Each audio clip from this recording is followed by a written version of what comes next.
विपक्ष ने जितने हमले किए बीते 2-3 दिनों में, उनका उन्होंने एक एक करके जवाब देने की कोशिश की और इसको मोदी के महाप्रहार के तौर पर भी देखा जा रहा है, समझा जा रहा है। हर बात का जवाब देने की कोशिश प्राइम मिनिस्टर मोदी ने अपने करीब 1.5 घंटे लंबे इस भाषण के दौरान, करीब 1.5 घंटा होने आ गया उनको इस भाषण को देते हुए, उस दौरान की है। महंगाई से लड़ने की कोशिश सरकार कर रही है। कांग्रेस की स्थिति बद से बदतर होती जा रही है। कांग्रेस अपने क्रियाकलापों की वजह से पहचानी नहीं जा रही है। आज बार बार पहले प्रधानमंत्री पंडित जवाहरलाल नेहरू का नाम लेकर लगातार प्रधानमंत्री नरेंद्र मोदी ने कांग्रेस और कांग्रेस के नेताओं पर हमला किया है। अब वक्त हो गया है 5 राज्यों के फाइनल ओपिनियन पोल का। आज आखिरी दिन है, जिसके बाद अब ओपिनियन पोल नहीं दिखा सकते।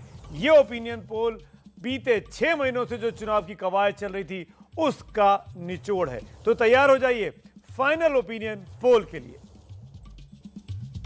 10 मार्च के बाद ये पूरी गर्मी शांत करवा देंगे। ये भारतीय जनता पार्टी की जो चर्बी चढ़ रही है, सारे नेताओं की चर्बी उतार देंगे। कोई कह रहा है हम गर्मी निकालेंगे, कोई कह रहा है हम चर्बी निकालेंगे। मैं कहना चाहती हूँ कि हम भर्ती निकालेंगे। ये गर्मी निकालना चाहते हैं कि यहाँ पर रोजगार और नौकरी मिलेगी कि नहीं मिलेगी। एमएसपी का पैसा जा रहा है। ये परिवारवादी, समाजवादी, नकली समाजवादी, उसे भी रोक देंगे। उस समय माफिया दंदनाते थे, आज माफिया दिखते नहीं है। भारतीय जनता पार्टी के शासन में माफियाओं का पलायन हो गया है, पलायन। धर्म के नाम पर हमेशा यह तनाव व नफरत आदि का वातावरण ही बना रहा है। Chief ministerial candidate Charanjit Singh Channi ji 3.3% लोगों ने सरदार भगवंत मान का नाम लिया। दुल्हन वही जो पिया मन भावे।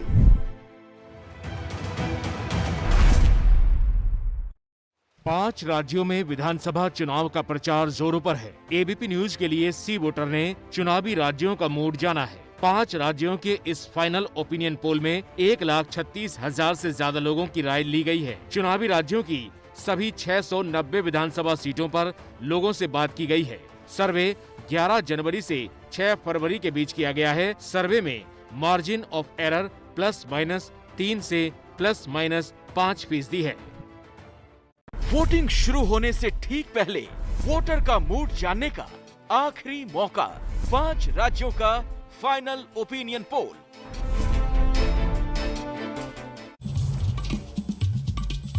और अब सीधे शुरू करते हैं, बगैर वक्त गवाए बारी बारी से एक एक राज्य की बात करेंगे। शुरुआत कर रहे हैं सबसे पहले उत्तराखंड से, पहाड़ी राज्य उत्तराखंड से। एबीपी न्यूज पर आप 5 राज्यों का फाइनल ओपिनियन पोल अब आप देख रहे हैं। आज के इस महा कवरेज में यूपी सहित देश के 5 राज्यों की जनता के मन में क्या है, उसका जवाब आपको मिलने वाला है।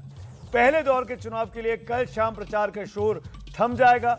यूपी में कौन सा मुद्दा भारी है, पंजाब में कौन आगे चल रहा है, पहाड़ पर किसका परचम लहराएगा, गोवा से लेकर मणिपुर तक का चुनावी मिजाज क्या है, इन सारे सवालों के जवाब आज के इस फाइनल ओपिनियन पोल में आपको बस हम देने ही वाले। बने रहिए एबीपी न्यूज के साथ। #ओपिनियन पोल और एबीपी पर आप लगातार कमेंट भी कर सकते हैं। और इस महा कवरेज में बहुत से खास मेहमान मेरे साथ जुड़ेंगे। परिचय कराऊंगा बारी बारी से सबका। राजनीतिक मेहमान भी होंगे, हमारे एक्सपर्ट भी होंगे जो यहाँ इस बड़े स्टूडियो में एक साथ मेरे साथ मौजूद हैं।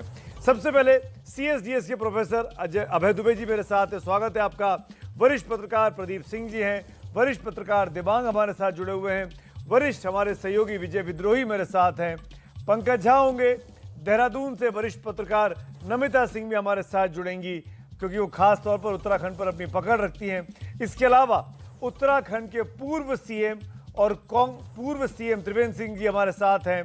भारतीय जनता पार्टी के प्रेम शुक्ला मुझे दिखाई दे रहे हैं इन तस्वीरों पर, त्रिवेंद्र सिंह रावत साहब हमारे साथ हैं। गुरदीप सप्पल कांग्रेस पार्टी के जो प्रवक्ता हैं वो हमको दिखाई दे रहे हैं। आप सबका इस चर्चा में स्वागत है। शुरुआत करेंगे सबसे पहले उत्तराखंड के मूड से। ग्राउंड जीरो पर हमारे सहयोगी भी जुड़ेंगे। दीपक रावत हरिद्वार में हैं, उनके पास भी चलेंगे जनता का मूड जानने के लिए कि वहां क्या चल रहा है। इस तरीके से आप देख पाएंगे कि आज के ओपिनियन पोल के नतीजे क्या हैं। 5 स्क्रीन पर आप ध्यान से देखिए। 5 राज्यों का ओपिनियन पोल बहुत आसानी से समझने के लिए हमने ये खास तैयारी आपके लिए की है। स्क्रीन आपके सामने है।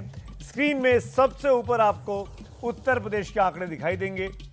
नीचे स्क्रीन में जो वो जगह है वहां पर पंजाब के आंकड़े होंगे और एक तरफ यूपी का रीजन वाइज डेटा आपके सामने आता रहेगा, बुंदेलखंड का, और दूसरी तरफ बाकी के जो तीनों राज्य हैं, उत्तराखंड, गोवा और मणिपुर, उसके आंकड़े आपके सामने धीरे धीरे कर खुलना शुरू हो जाएंगे। तो अब बगैर वक्त गवाए अब आपको सब कुछ समझ में आ गया है। सीधे चलते हैं मेरे सहयोगी शोभना के पास जो इंतजार कर रही है डेटा सेंटर में, और शोभना से जानते हैं उत्तराखंड की जनता क्या कह रही है। शोभना, बहुत बहुत धन्यवाद सुमित। जनता इंतजार कर रही है, इसी आंकड़े का मतदान का पहला चरण शुरू होना है। और देखिए उससे पहले उत्तराखंड में जो 70 सीटें हैं, हेलीकॉप्टर केदार घाटी में मैं इस समय खड़ी हुई हूँ, केदारनाथ मंदिर मेरे पीछे है, और ये हेलीकॉप्टर आता हुआ आगे आंकड़ों के साथ क्या कह रहा है आंकड़ा, ये वोट परसेंटेज हम दिखा रहे हैं। इस समय बीजेपी को 43% वोट परसेंटेज जाता हुआ दिखाई दे रहा है, कांग्रेस को 41%, आम आदमी पार्टी के खाते में 13%, अदर्स के खाते में 3%। यानी बीजेपी ने वोट परसेंटेज की बात अगर हम करें तो बढ़त बनाई हुई है। यानी एंटी इनकम्बेंसी की हम जो बात कर रहे थे कि शायद बीजेपी को नुकसान हो सकता है, इस बार पहाड़ पर कांग्रेस की सरकार आ सकती है, तो वोट परसेंटेज में तो बीजेपी आगे दिखाई दे रही है। 43% वोट परसेंटेज के साथ कांग्रेस कोई ज्यादा पीछे नहीं है, सिर्फ 2% का फर्क है। 41% के साथ दूसरे स्थान पर है। आम आदमी पार्टी वोट परसेंटेज में कोई चमत्कार करती हुई नहीं दिखाई दे रही है। और किसको कितनी सीट मिली, यानी ये जो वोट ट्रांसफर है जब सीटों में परिवर्तित हो रहा है, तो ये देखिए 31 से 37 सीटें बीजेपी के खाते में जा रही हैं, कांग्रेस को 30 से 36 सीटें मिलती हुई दिखाई दे रही हैं, आम आदमी पार्टी 2 से 4, अदर्स 1। यानी जो जादुई आंकड़ा है वो बीजेपी और कांग्रेस किसी के भी खाते में जा सकता है। तो बड़ी खबर इस समय की यही है कि उत्तराखंड में कांटे का मुकाबला बीजेपी और कांग्रेस के बीच में है। आम आदमी पार्टी जो कहा जा रहा था कि कांग्रेस के वोट बैंक में सेंध लगा सकती है, वो कोई चमत्कार करती हुई नहीं दिखाई दे रही है। यानी उत्तराखंड में बराबरी की टक्कर, कांटे की टक्कर, बीजेपी और कांग्रेस दोनों में से ही किसी की भी सरकार बन सकती है। तो ये बड़ी खबर इस समय की हम आपको बता रहे हैं। तो सुमित, ये जो आंकड़े हमें दिखा रहे हैं वो तो ये कह रहे हैं कि कांटे की टक्कर है, किसी की भी सरकार बन सकती है।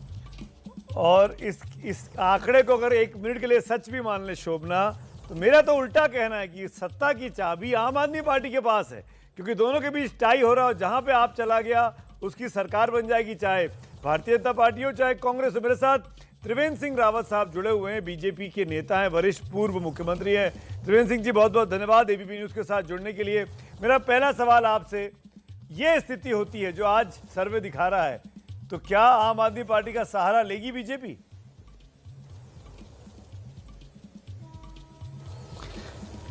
देखिए, भारतीय जनता पार्टी अपने बल पर सरकार बनाएगी। ये आपके जो सर्वे है सी वोटर की, उसमें भी साफ साफ दिखाई दे रहा है कि भारतीय जनता पार्टी के पक्ष में 43% मतदान हो रहा है। इसका मतलब सीधा सीधा ये है कि भारतीय जनता पार्टी अभी तक बढ़त बनाए हुए है, और अभी इलेक्शन के लिए अभी 6-7 दिन का समय बाकी है। पूरा 6 दिन हमारे पास है, और भारतीय जनता पार्टी की जो टोली है कार्यकर्ताओं की, भारतीय जनता पार्टी के पास तो हर बूथ स्तर तक, तो रावत जी, अगर कार्यकर्ताओं का जो 1% में मान लो कि ये 43% वोट मिल रहा है, बीजेपी की सरकार बन रही है, तो क्या मुख्यमंत्रियों को बदलना, 1 नहीं 2 नहीं 3 नहीं, जिसमें आप भी एक मुख्यमंत्री हैं, ये बीजेपी के लिए कामयाब साबित हुआ? जी, निश्चित रूप से जो परिवर्तन किया गया वो इसीलिए किया गया कि भारतीय जनता पार्टी और अधिक मत इस चुनाव में ले, और जो परिवर्तन हुआ है वो भारतीय जनता पार्टी को निश्चित रूप से ताकत प्रदान करेगा। हमारे युवा मुख्यमंत्री हैं जिनके नेतृत्व में ये चुनाव हो रहा है, मुझे पूरा विश्वास है कि उनके नेतृत्व में भारतीय जनता पार्टी की उत्तराखंड में पुनः सरकार बनेगी, और जो मिथक उत्तराखंड में इन 20 सालों का रहा है, तो आप ये मान रहे हैं त्रिवेंद्र सिंह जी कि आप शायद ये चुनाव नहीं जितवा पाते अगर आप मुखिया होते आपको बदल के पार्टी आलाकमान ने बिल्कुल ठीक किया? नहीं, पार्टी ने कोई निर्णय लिया है तो बहुत सोच समझ के और अध्ययन करने के बाद ही लिया होगा। ये कोई बच्चों का खेल नहीं है, और इसलिए पार्टी ने जो भी निर्णय लिया उसको हम सर्वोच्च मानते हैं। बिल्कुल, पार्टी से बड़ा कोई भी नहीं होता राजनीति में और राजनेताओं के लिए भी। लेकिन आप चुनाव क्यों नहीं लड़ रहे हैं? आपने चुनाव लड़ने से क्यों इनकार किया इस बार? किस बात का आपके मन में उलझन थी? नहीं, देखिए, हमारे जो मुख्यमंत्री हैं बिल्कुल युवा हैं, 15 साल छोटे हैं हमसे, और पार्टी ने निर्णय लिया कि हमको युवाओं को आगे करना चाहिए, और मुझे लगा कि मेरे लिए ये स्थिति असहज होगी। अच्छा। और नए लोगों को मौका देना चाहिए, और मैं पार्टी को जिताने के लिए पूरे प्रदेश में काम करूं, पार्टी फिर सत्ता में आए इसके लिए मैं काम करूं। तो और मैंने बहुत ईमानदारी से आपने कहा रावत जी कि आपके लिए जो स्थिति है वो असहज हो जाती। 15 साल उम्र में छोटे हैं पुष्कर सिंह धामी जी, तो क्या अब ये मालूम है कि उत्तराखंड में बीजेपी आने वाले वक्त में पुष्कर सिंह धामी के नेतृत्व में चलने वाली है, और आप जैसे जो बुजुर्ग नेता हैं उनका रिटायरमेंट का वक्त आ गया है? नहीं, देखिए, राजनीति में बहुत सारे काम होते हैं करने वाले। विधायक तो 70 ही बनने हैं, और संगठन का काम ये भारतीय जनता पार्टी में अति महत्वपूर्ण होता है। देखिए, जो हमारे राष्ट्रीय अध्यक्ष हैं जगत प्रकाश नड्डा जी, वो केंद्र में मंत्री थे, और उन्होंने मंत्री पद छोड़ करके और पार्टी संगठन की जिम्मेदारी संभाली। पार्टी संगठन की बड़ी जिम्मेदारी होती है कि पार्टी सत्ता में आए, पार्टी की छवि एक अच्छी छवि, पारदर्शी छवि, स्वच्छ छवि पार्टी की बनी रहे। और पार्टी अगर मुझे जिम्मेदारी देगी तो मुझे ज्यादा खुशी होगी। मैं संगठन का ही कार्यकर्ता हूं। तो मैं राष्ट्रीय स्वयंसेवक संघ के नाते और मेहमानों को इंक्लूड करता हूं। भारतीय जनता पार्टी में लंबे समय तक काम किया है। जो इस पैनल में मेरे साथ हैं, नमिता सिंह जी भी हैं और अभय जी भी हैं। नमिता जी, मैं आपके पास आना चाहूंगा। बहुत ही ईमानदारी से त्रिवेंद्र सिंह रावत साहब ने अपनी मन की बातें बता दी हैं। वो उत्तराखंड बीजेपी के मुखिया बनना चाहते हैं, और मुझे तो ये भी लगा कि शायद वो लोकसभा चुनाव की तैयारी कर रहे हैं, इसीलिए विधानसभा में अपने आप को पीछे खींच लिया। आप तो वहां रहती हैं, आपने क्या आंका, आपने क्या भापा इस बातचीत से? जी, ये जो त्रिवेंद्र जी को हटाया गया मुख्यमंत्री पद से, देखा जाए तो कांग्रेस ने इसको बहुत बड़ा मुद्दा बना के रखा इस बार चुनाव में, और जिन मुद्दों पे सरकार कांग्रेस लगातार सरकार को घेरती रही है, उसमें 3 मुख्यमंत्रियों का बदलना बड़ा मुख्य मुद्दा रहा है उनके लिए। तो जहां तक सरकार की अगर हम बात करें, बीजेपी सरकार की हम बात करें, तो ये सरकार के पक्ष में नहीं जाता। ये सरकार की एक खामी के तौर पे गिना जा रहा है कि आखिर ऐसे क्या कारण रहे कि केंद्र में भी और राज्य में भी बीजेपी की सरकार होने के बावजूद बीजेपी सरकार को अपने 3 मुख्यमंत्री बदलने पड़े। जी, तो क्या बिल्कुल 3 मुख्यमंत्री बदले, लेकिन इसके बावजूद भी लीड जो है वो बीजेपी के खाते में 43% वोट मिल रहे हैं। अभय जी, क्या ऐसी स्थिति में, क्योंकि आम आदमी पार्टी यहाँ मौजूद नहीं है, मैं एक आकलन आपको पूछना चाहूंगा, क्या आम आदमी पार्टी के लिए ये विन विन सिचुएशन होती है त्रिशंकु विधानसभा? देखिए, विधानसभा मुझे नहीं लगता कि त्रिशंकु होगी। मुझे तो लगता ये है कि या तो भाजपा जीत जाएगी या कांग्रेस जीत जाएगी जी। लेकिन आम आदमी पार्टी की जो मौजूदगी है, सर्वेक्षण में बताया जा रहा है तो 13% वोट मिल रहे हैं। जी हाँ। अब आप सोचिए, आम आदमी पार्टी अगर यहाँ नहीं होती तो कांग्रेस उस चुनाव को बहुत आसानी के साथ जीत जाती। आप ये क्यों मान रहे हैं कि कांग्रेस का ही वोट काट रहे हैं? नहीं, मैं ये मानता हूं कि कांग्रेस में और आम आदमी पार्टी में जो वोटों का वितरण हो रहा है, वो वितरण भाजपा विरोधी वोट है। मैं ये मान के चल रहा हूं। अच्छा, अगर आम आदमी पार्टी की मौजूदगी नहीं होती, हो सकता है किसी और खिलाड़ी की मौजूदगी होती। अभी हमारे सामने जो खिलाड़ी हैं उसके हिसाब से मैं समीक्षा करूंगा, तो कांग्रेस बड़ी आसानी के साथ ये चुनाव जीत सकती थी। मेरा मानना है कि जो भाजपा आला कमान ने उत्तराखंड में तकरीबन वैसी ही गलतियां की हैं अपनी सरकार और मुख्यमंत्रियों को संभालने में, जैसी गलतियां पंजाब में कांग्रेस आला कमान ने की है। अच्छा, वहां उन्होंने कबाड़ा कर दिया और यहां भी भाजपा आला कमान ने कबाड़ा करने में कोई खास कसर नहीं छोड़ी है। मेरे साथ दो खास मेहमान भी हैं, प्रेम शुक्ला जी और सप्पल साहब, कांग्रेस के नेता गुरदीप सप्पल। उनको इस चर्चा में लेके आता हूं। बहुत ही कांटे का मुकाबला है। गुरदीप सप्पल, आते आते भी रुक जा रहा है मामला, मुंह तक निवाला आ रहा है लेकिन मुंह के अंदर नहीं जा रहा है, ऐसा लग रहा है। सुमित भाई, पहले तो मैं ये कहूंगा कि जो ओपिनियन पोल का रिकॉर्ड हमारे यहाँ है वो 90% तो खराब ही है, पर ठीक है, मनोरंजन चुनाव के पीरियड में बहुत अच्छा करते हैं। लेकिन आप अगर सब सर्वे करवाते हैं सर, आप कैंडिडेट के टिकट देने से लेके और आखिर तक सर्वे करा रहे, अभी आप भी करा रहे होंगे। लेकिन आपके सर्वे को मैं सही मानते हुए चलो बात करता हूँ जी। आपके सर्वे में जो आया कि कांग्रेस पार्टी को 41% वोट पड़ रहा है। जी हाँ सुमित जी, आज तक उत्तराखंड में कभी भी कांग्रेस पार्टी को 33% से ऊपर वोट नहीं पड़ा है। 26% पड़ा था 2002 में, 29 पड़ा, 33 पड़ा, 33 पड़ा, 4 इलेक्शन की ये कहानी है। 8% का अगर स्विंग कांग्रेस के फेवर में आप दिखा रहे हैं तो इसका केवल एक मतलब है सेफोलॉजी में, और चूंकि आप जानते हैं मैं भी सेफोलॉजी का स्टूडेंट रहा हूं, एक ही मतलब है कि कांग्रेस पार्टी की लहर है। 8% का स्विंग उत्तराखंड में नहीं देखा गया कभी भी। कांग्रेस पार्टी के फेवर में एक लहर ये 8% का स्विंग कहता है। और जहां तक आम आदमी पार्टी की बात है, फिर आम आदमी पार्टी बीजेपी अभी भी 2% आगे है। आप अगर 41 पे तो बीजेपी 43 पे है। अगर ये लहर है तो वो सुनामी है क्या? जी, जब स्विंग चलता है, जब स्विंग किसी के फेवर में 8% होता है तो एंड में कहां जाके रुकेगा ये आप भी जानते हैं, हम भी जानते हैं। प्रेम शुक्ला जवाब दीजिए। आज फाइनल नहीं है। प्रेम शुक्ला जवाब दीजिए। लेकिन सुमित जी, जो आम आदमी पार्टी की बात भी जरूरी है। आम आदमी पार्टी को जो 13% वोट की बात कर रहे हैं, आम आदमी पार्टी केवल वो वोट इकट्ठा कर रही है जो उत्तराखंड में निर्दलीय और कुछ हद तक बीएसपी लेती थी। वो आम आदमी पार्टी निर्दलीय वाला वोट पे आ रही है, वो कांग्रेस का वोट नहीं कर रही, वरना कांग्रेस के पक्ष में 8% की लहर नहीं आ सकती। ठीक है, प्रेम शुक्ला जवाब दे दीजिए। देखिए, मैं तो सिपोलॉजिस्ट नहीं हूं, लेकिन कुछ दिन पत्रकार रहने का मेरा भी सौभाग्य रहा है।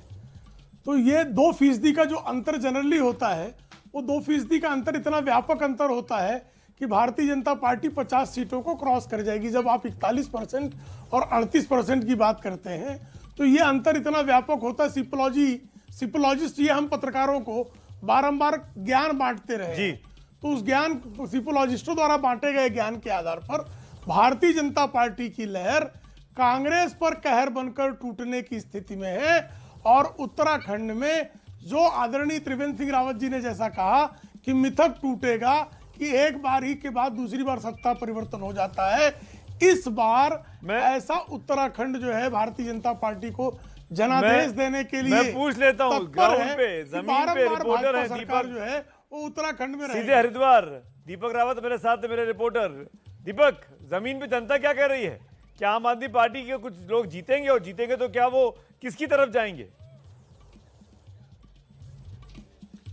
जी सुमित जी, जिस तरीके के हम लोग दिखा रहे हैं वोटिंग परसेंटेज, अगर ग्राउंड की बात करूं तो ग्राउंड पर लगातार कुछ ऐसा ही देखने को मिल रहा है। कांटे की टक्कर है यहाँ पर कांग्रेस और बीजेपी के बीच में। लेकिन जो झंडा लेकर घर घर तक जाते हैं कार्यकर्ता, उनसे जान लेते हैं कि उनके मन में क्या है। आपका तो बीजेपी का ये कह रहे हैं कि वोटिंग परसेंटेज बढ़ रहा है, लेकिन जीत से भी थोड़ा बहुत दूर हैं आप। तो क्या लगता है कि ये हफ्ते भर का जो समय है उसको कवर कर पाएंगे? बिल्कुल, जिस प्रकार से जो आपका ये एग्जिट पोल आया, मैं इससे पूर्णतः सहमत हूँ। और मैं कह सकता हूँ कि इन 5 सालों में उत्तराखंड में आम जन के विकास के लिए जो काम हुए हैं, इस हरिद्वार में 20 सालों में 2002 का हरिद्वार और आज 2022 का हरिद्वार, इसको तुलनात्मक रूप से देखें तो एक हाईटेक शहर, सुंदर शहर हमको मिला। तो मैं निश्चित रूप से कह सकता हूँ कि कांग्रेस की कमी कहाँ नजर आ रही है आपको, कि कहाँ थोड़ा वोटिंग परसेंटेज में थोड़ा पीछे रह जा रहे हैं आप, कैसे पूरी करेंगे उसे? देखिए, उत्तराखंड की जनता पूरा मन बना चुकी है। कांग्रेस की सरकार आ रही है और प्रचंड बहुमत लेकर आ रही है कांग्रेस सरकार, क्योंकि कांग्रेस ने ही उत्तराखंड में विकास किया है। और भाजपा, निश्चित रूप से भाजपा ने कभी भी, जब भी ये सरकार में रहे, इन्होंने कुछ काम नहीं किया। इन्होंने विकास के नाम पर सिर्फ एक खोखला झूठ बोलने का काम किया इन लोगों ने। और अभी भी इन्होंने जो 5 साल का खत्म होने वाला है, वो जो है इन्होंने 3 मुख्यमंत्री इन्होंने बदलने का काम किया। विकास के नाम पर तो इन्होंने सिर्फ प्रदेश की जनता को ठगने का काम किया है। 3 मुख्यमंत्री बदलने को लेकर लगातार आप पर सवाल उठते हैं बीजेपी पे, तो आपको लगता है कि ये बड़ा मुद्दा है, इस वजह से भी थोड़ा आपको कहीं ना कहीं शिकस्त खास? नहीं, ऐसा कुछ नहीं है। हमारे जो युवा मुख्यमंत्री पुष्कर सिंह धामी हैं, उन्होंने 5 महीने के कार्यकाल में 550 फैसले लिए हैं। इससे तेज विकास और हो नहीं सकता। जी अपनी उपलब्धियां बिल्कुल, और सबके दावे हैं वहां पर जमीन पर, और सब क्योंकि राजनीतिक कार्यकर्ता हैं तो उसी भाषा में बात कर रहे हैं। जैसे यहाँ बैठे हमारे डिबेट शो में तमाम नेता लोग जो हैं, दोनों में कांटे की टक्कर है। बीजेपी सबसे बड़ी पार्टी है और सरकार बनाने की उसके चांसेस 31 से 37 सीटों के साथ ज्यादा दिखाई दे रहे हैं। वैसे ऐसी स्थिति में कई बार विधानसभा त्रिशंकु भी हो जाती है और ऐसे में स्थिति आम आदमी पार्टी के हाथ में उत्तराखंड में आ सकती है अगर ये ओपिनियन पोल जो कि हम अभी दिखा रहे हैं सी वोटर का सही बैठता है। तो आम आदमी पार्टी भले ही पहाड़ पर कुछ कमाल ना कर पा रही हो, लेकिन ऐसी स्थिति रही तो सरकार में उसका रोल अहम हो जाएगा। लेकिन पंजाब में आम आदमी पार्टी का क्या होगा? पंजाब का ओपिनियन पोल क्या कह रहा है? क्योंकि बीते 3 महीनों से जो हम लगातार पोल दिखा रहे हैं, सबसे अधिक लोकप्रिय पार्टी के तौर पर पंजाब में आम आदमी पार्टी उभरी है। क्या आम आदमी पार्टी अपने दम पर सरकार बना पाएगी? जानते हैं सीधे शोभना से, जो डेटा सेंटर बहुत बहुत धन्यवाद सुमित। और मैं बहुत ही खास जगह पर मौजूद हूँ। आप जानते ही हैं कि इस बार चुनाव में किसान बिल, किसानों की नाराजगी पंजाब में बहुत मायने रखती है।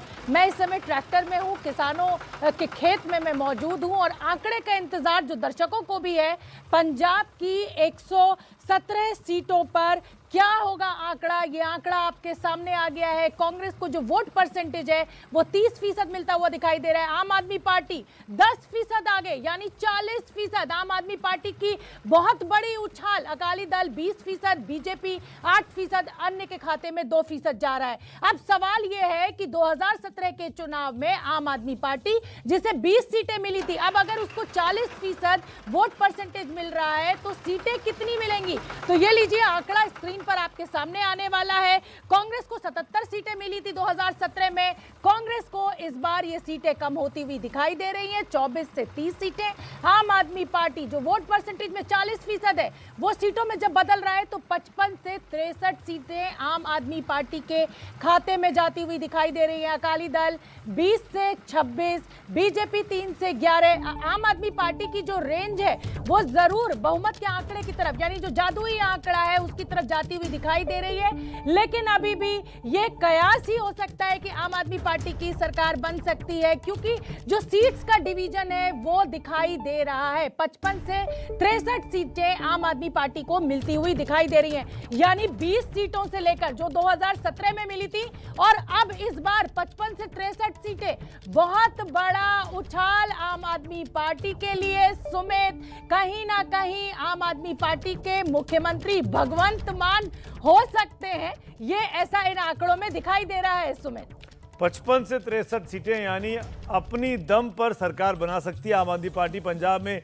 और भगवंत मान का चेहरा जो अनाउंस हुआ उसका फायदा दिखाई दे रहा है इस सी वोटर के ओपिनियन पोल में। लेकिन आपको बता दें कि ये पोल 6 तारीख तक का ही है और 6 तारीख की शाम, यानी कल शाम ही कांग्रेस ने अपना चेहरा रिवील किया है।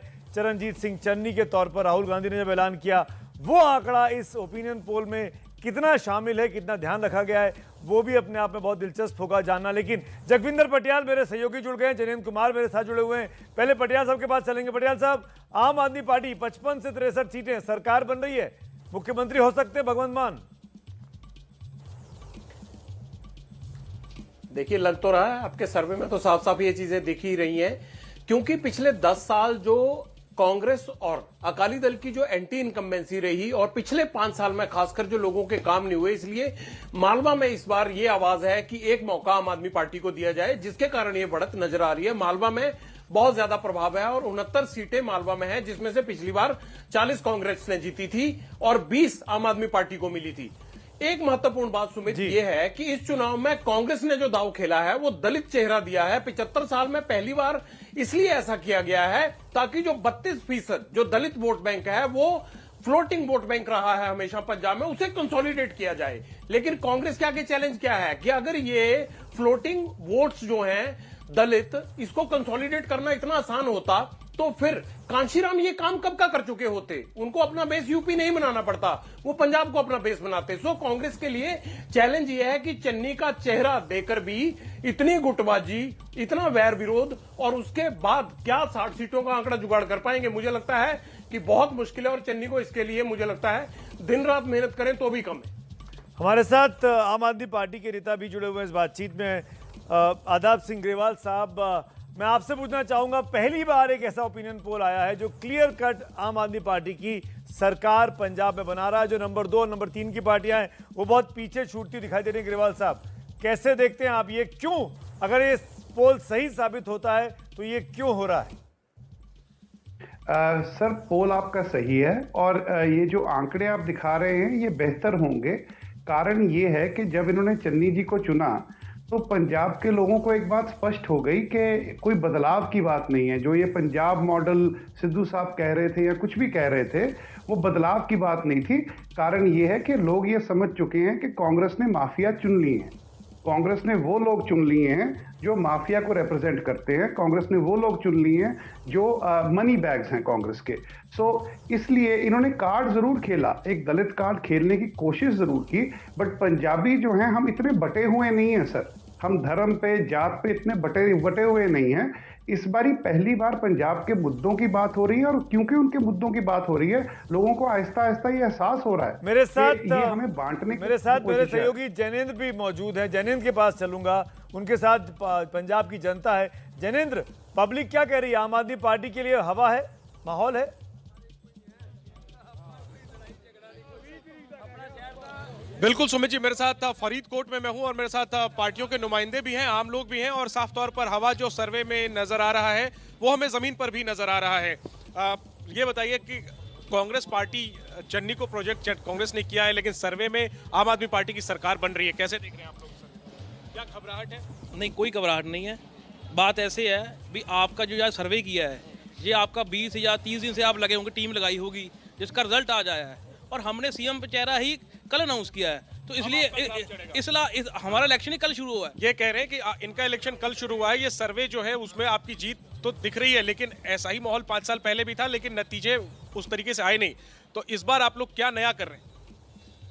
देखो, हमारे साथ ज़्यादा जो मजदूर वर्ग, इनकलाबी सोच और मजदूर मुलाजम जुड़े हुए हैं, इसलिए हमारा आज जो 65-70% बता रहे हैं, हम कम से कम 80 से 90% सीटें जीतेंगे पंजाब की।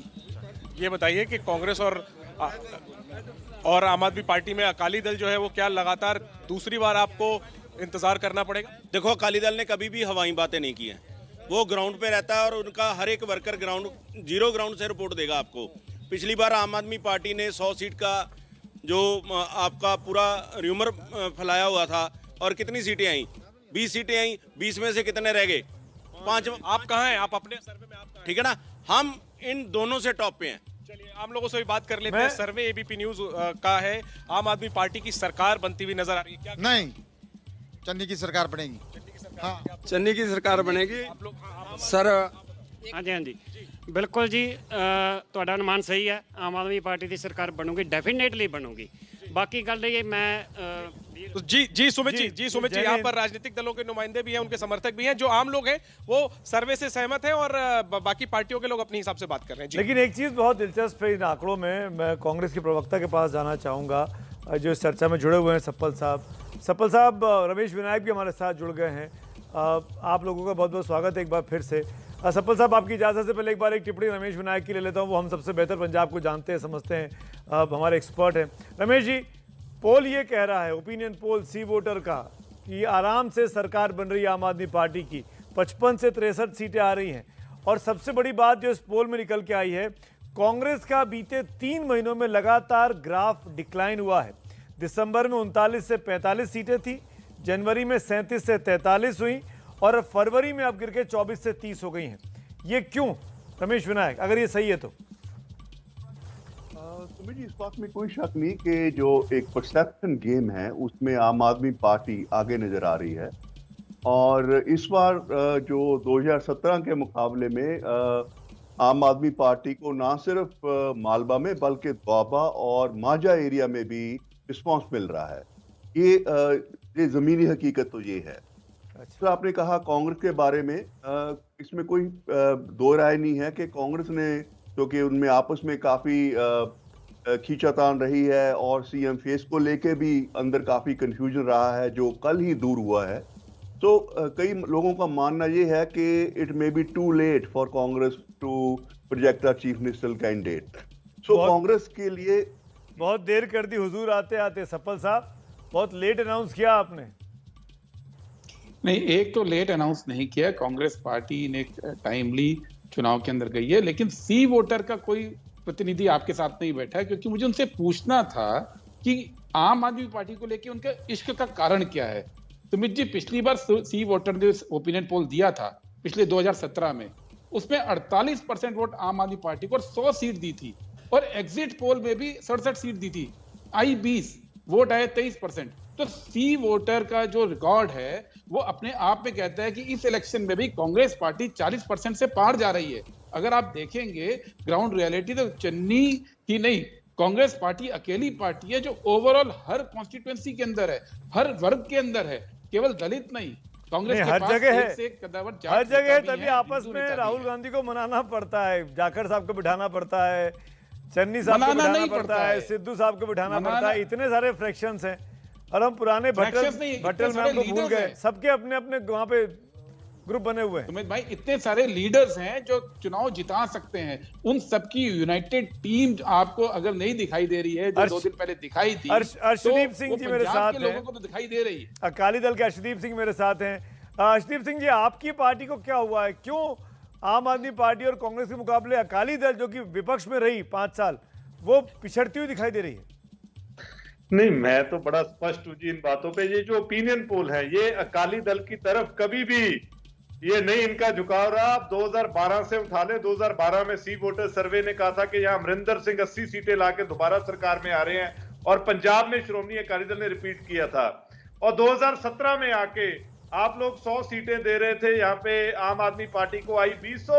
जो पंजाब है ये एक अनप्रिडिक्टेबल स्टेट है, और मैं एक बताऊं कि श्रोमणी अकाली दल अनप्रिडिक्टेबल है, तभी तो श्रोमणी अकाली दल प्रेडिक्ट कर दिया एक ऐसी पार्टी जो पंजाब में बिल्कुल नहीं है। अर्शदीप सिंह जी, ओपिनियन पोल तो हमने आपको उत्तराखंड का आंकड़ा दिखाया, पंजाब का आंकड़ा दिखाया। उत्तराखंड में बीजेपी की सरकार बनती हुई दिखाई दे रही है, पंजाब में आम आदमी पार्टी बाजी मारती हुई दिखाई दे रही है। लेकिन गोवा में कौन? इन 40 सीटों का हिसाब किताब देने के लिए जो हमारे ओपिनियन पोल का सर्वे कह रहा है, मैं इस समय दूधसागर वाटरफॉल के साथ खड़ी हुई हूं। आप देख सकते हैं ट्रेन आ चुकी है, आंकड़े का इंतजार। बीजेपी को जो वोट परसेंटेज मिल रहा है वो 30%, यानी बीजेपी इस रेस में आगे है। कांग्रेस 24%, आम आदमी पार्टी को 24% वोट मिलता हुआ दिखाई दे रहा है, एमजीपी को 8%, अदर को 14%। अब ये जो आम आदमी पार्टी का 24% है, ये किसका वोट परसेंटेज ट्रांसफर हुआ है आम आदमी पार्टी को? अब ये जब सीटों में वोट परसेंटेज कन्वर्ट होगा तो कितनी सीटें गोवा में बीजेपी को मिलने जा रही हैं, कितनी सीटें कांग्रेस को मिलने जा रही हैं, ये आपके सामने इन 40 सीटों का हिसाब किताब।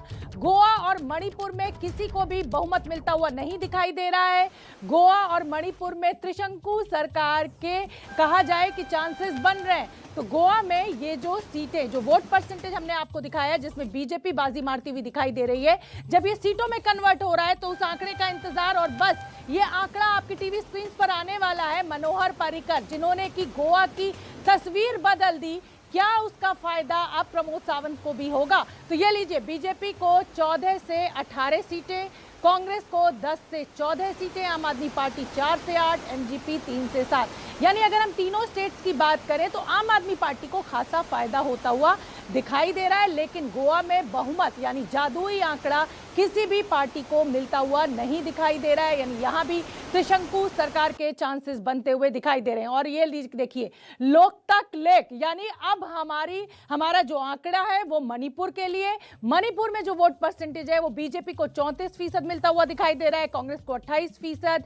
एनपीएफ को 10%, अदर्स के खाते में 28%। यानी यहाँ भी जादुई आंकड़ा, अगर मैं कहूँ सीटों में जब ये कन्वर्ट होगा तो देखें किसको मिल रहा है जादुई आंकड़ा। कोई भी राजनीतिक दल छूता हुआ दिखाई नहीं दे रहा है, ना कांग्रेस ना बीजेपी। बीजेपी 21 से 25 सीटें, कांग्रेस 17 से 21 सीटें, एनपीएफ 6 से 10 सीटें, अदर्स 8 से 12, यानी 4 राज्यों का ओपिनियन पोल इस समय हम आप तक पहुंचा चुके हैं। गोवा, मणिपुर में त्रिशंकु नतीजे का अनुमान हमारे इस सर्वे में साफ साफ दिखाई दे रहा है। पंजाब में आम आदमी पार्टी की सरकार आती हुई दिखाई दे रही है। और ये लीजिए ओपिनियन पोल की सबसे बड़ी बात है, फाइनल सर्वे आपके सामने। पंजाब में आम आदमी पार्टी 55 से 63 सीटों के साथ बढ़त बनाई हुई है। उत्तराखंड में किसी को भी बहुमत नहीं मिलता हुआ दिखाई दे रहा है। गोवा, मणिपुर में भी किसी को बहुमत मिलता हुआ नहीं दिखाई दे रहा है। सर्वे में सत्ता विरोधी लहर का अनुमान दिखाई दे रहा है साफ साफ। तो ये हमने आपको 4 राज्यों का आंकड़ा दिखाया। 5 में से अगर हम 4 राज्य आपको बताएं तो मणिपुर में भी किसी को बहुमत मिलता हुआ नहीं दिखाई दे रहा है। गोवा में किसी को बहुमत मिलता हुआ नहीं दिखाई दे रहा है। पंजाब में आप कह सकते हैं कि आम आदमी पार्टी की सरकार बनती हुई इस सर्वे में दिखाई दे रही है। तो उत्तर प्रदेश, अब सबकी नजर उत्तर प्रदेश की उन 403 सीटों पर ऊंट किस करवट बैठेगा, योगी सरकार या अखिलेश।